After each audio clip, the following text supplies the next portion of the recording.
আমার শিল্পীদের কোনো ভিক্ষা লাগবে না, কোনো মানি সাপোর্ট লাগবে না, লাগবে কাজ। শিল্পীরা কাজ করতে পারলে সারাদিন শুটিং করে যদি 20 টাকাও পায় ওইটারই তারা শান্তি। আমি সেই ব্যবস্থাটাই করবো।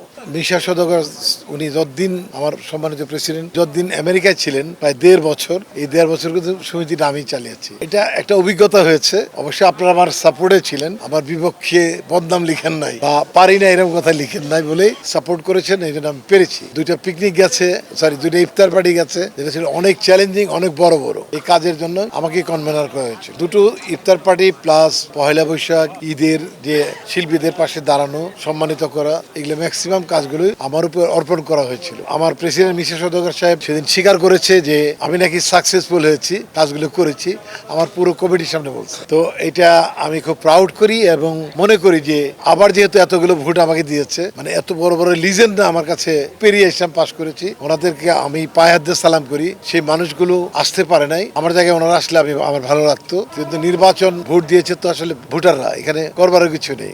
আমি বলবো যে আমাকে যে সম্মানিত করা হয়েছে এবং যে গুরু দায়িত্ব দিয়েছে, আমি অবশ্যই আগের চেয়ে অনেক ভালো কাজ করব। আমি আমাকে ছাড়িয়ে যাব, যেহেতু আমি তখনও সিনিয়র ভাইস প্রেসিডেন্ট ছিলাম, এখনো তাই। আমার দায়িত্ব আমি নিচ্ছি, আমি আগের তাইপকে ফিরিয়ে যাব, আমি অতিক্রম করে ফেলবো ইনশাল্লাহ। আমি আমার প্রেসিডেন্ট জয়, আমার সাংগঠনিক যে আছে, ওদের নিয়ে আমি একদম সর্বোচ্চ জায়গায় যাব। সর্বোচ্চ জায়গায় যারা দেশ চালাচ্ছে, ইউ আন্ডারস্ট্যান্ড আমি কাকে মিন করছি।